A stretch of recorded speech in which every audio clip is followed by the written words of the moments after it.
Hey, what's up? Hello, my name is Emma, and today I am doing the mid-year book freakout tag. Now, I feel like with this tag, I am always a little too late or a little too early. So we are definitely past the midpoint of this year, but I really enjoy doing this tag because it's a great way for me to reflect on what reading I've accomplished so far and what else I'd like to finish before the end of the year. This tag was originally created by Is That Chammy and Earl Grey Books, so I will link them both in the description down below, and if you want to check out any of my mid-year book freakout tags from previous years, those will be in the description as well. Question number 1, what is the best book you have read so far in 2019?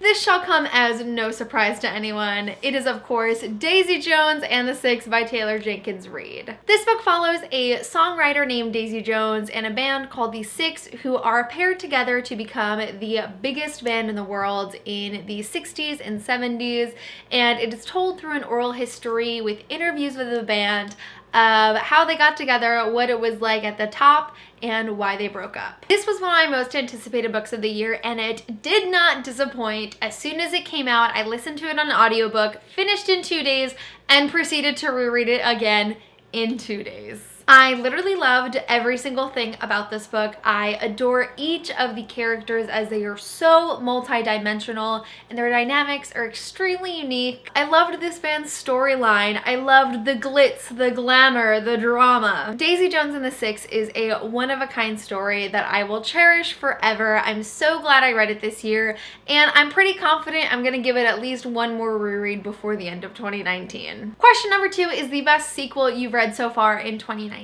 I am going to go with The Vanishing Stair by Maureen Johnson, which is the sequel to Truly Devious. Truly Devious is a young adult mystery series following a girl named Stevie who is attending a boarding school named Ellingham Academy with the intention of solving the cold case associated with the school from 1936. Listen, I am such a hoe for the Truly Devious series. I was so pleased to find that I actually enjoyed The Vanishing Stair even more than Truly Devious, and that's really saying something because I loved Truly Devious. I actually think the books are so equal in terms of plot and pacing and just the twisty, puzzling mystery that is going on across both the present time and 1936. But what made The Vanishing Stair so great for me is I felt an even deeper connection to the characters. I loved Stevie in book 1. She's a girl who loves true crime and has anxiety, so I really related to her, but I wasn't as sold on all of these side characters in the first book because I felt they weren't super developed. And I don't know what happened, but in the sequel, I just became so much more attached to them. They were so likable and charming, and it just made the story all around more enjoyable. If you love a well-constructed mystery with tons of twists and turns that will always keep you on the edge of your seat,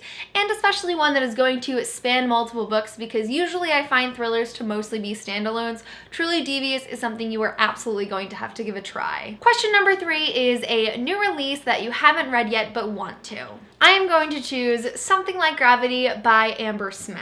Something Like Gravity follows 2 teens who become neighbors for the summer and find themselves drawn to one another, but they are both dealing with their own issues, as one is dealing with the loss of their sister and the other is trans and still coming to terms with an assault they suffered the last year. Amber Smith is a favorite contemporary author of mine. You may have heard me talk about the books The Way I Used to Be and The Last to Let Go in the past, but Something Like Gravity is her newest release that I just haven't managed to pick up yet. Amber Smith has written in depth about topics like sexual assault and domestic violence, so I am very hopeful going into this book to see how she's going to deal with these series issues because I really trust her judgment at this point. Despite these somewhat intense themes, the reviews I've read seem to be pretty positive. People think it's cute and well written, so I'm definitely thinking I'm gonna like it, and I really hope to get to it soon. You know, I'm actually in a contemporary mood right now, and I'm wondering why I haven't picked up Something Like Gravity yet, so I'm kind of thinking, like, if I have nothing else to read, it definitely could be one of my next books. Question number 4 is your most anticipated release for the rest of the year. About a month ago, I posted a video for my most anticipated releases for the rest of 2019, so if you want to check them all out, I'll link that in the description below. But at the top of my must-read list, there are 2 books that both happen to be the finale to 2 of my favorite series ever,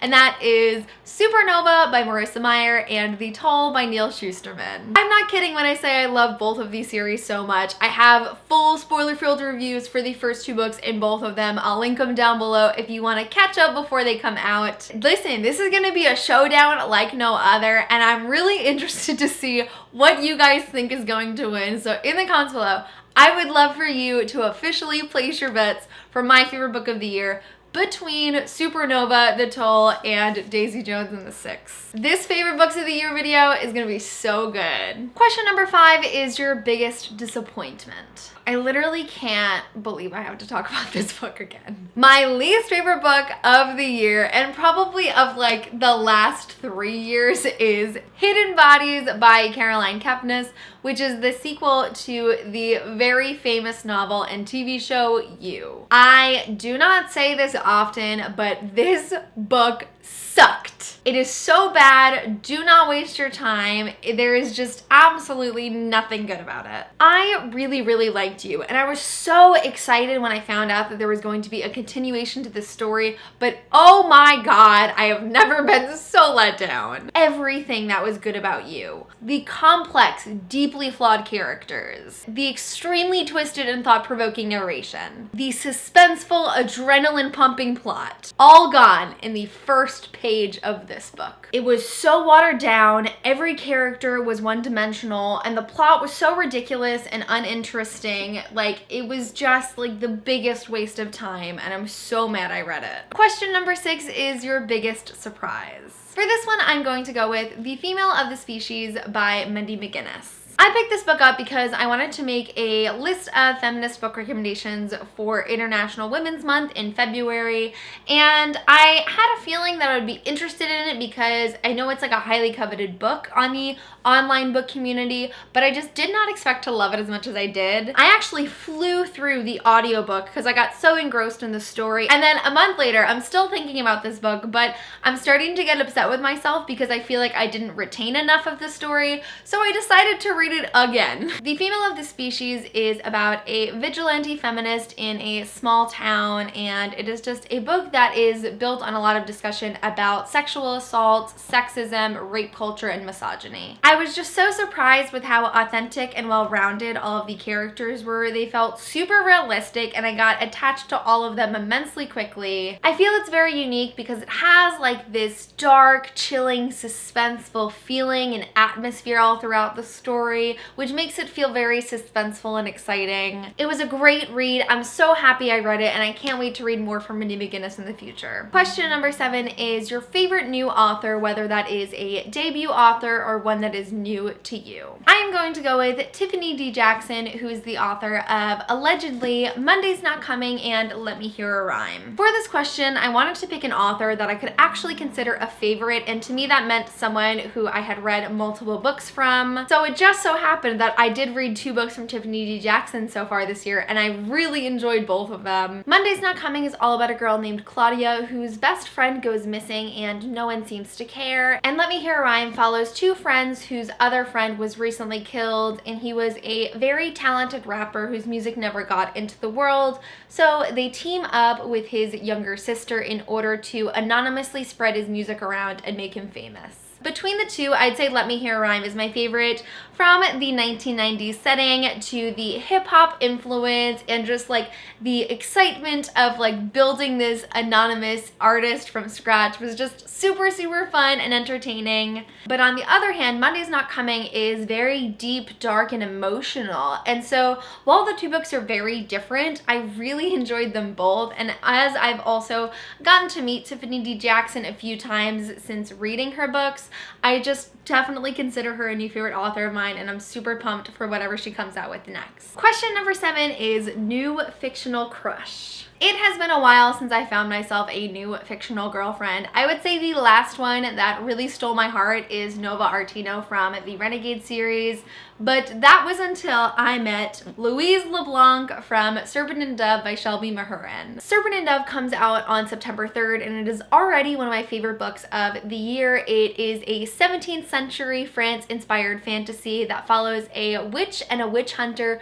who are forced into marriage with one another. This is another book that I just can't stop gushing about, from the romantic setting to the super complex and unique magic system. But the real showstopper of this book is Lou LeBlanc. She's a badass witch, she's a thief, she's undercover, she's also quick-witted and funny and clever and sensitive, and I am just so in love with her. I have this headcanon that she's bisexual, and that's going to be revealed in book 2, and then just like, if that were true, then we could just be together forever, and like, how wonderful would that be? Please put Serpent and Dove on your to be read list when it comes out this September. If you are looking for that hot new YA fantasy to steal your heart, this is it. Question number 9 is your new favorite fictional character, and I have to go with Imani from With the Fire on High by Elizabeth Acevedo. This is the story of a teen mom living with her grandmother who loves to cook. With the Fire on High just makes me feel happy inside. This is a book, it's actually an audiobook that I listened to, and I felt like I was just smiling throughout the entire thing. Elizabeth Acevedo will always have a remarkable writing style, and something I really loved about With the Fire on High was just like how fun and lighthearted it was. But Imani really stole the show for me. I feel like it's been a while since I picked up a contemporary and become really attached to the main character. I feel like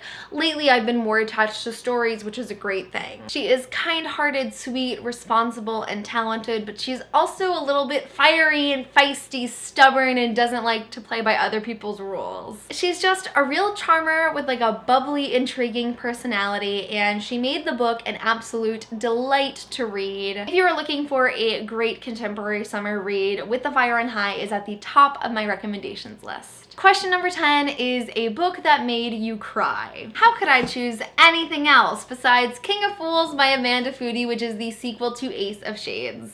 If you want to see me in the aftermath of crying about King of Fools, you should definitely go check out my reading vlogs where I talk about this book and like document my journey reading it. Ace of Shades follows a girl named N who has to travel to the scandalous city of Sin in search of her mother who has gone missing, and her only lead is a young crime lord who's involved in a pyramid scheme that is going really badly. In my opinion, Ace of Shades is one of the best YA fantasies to hit the shelves in the last couple of years.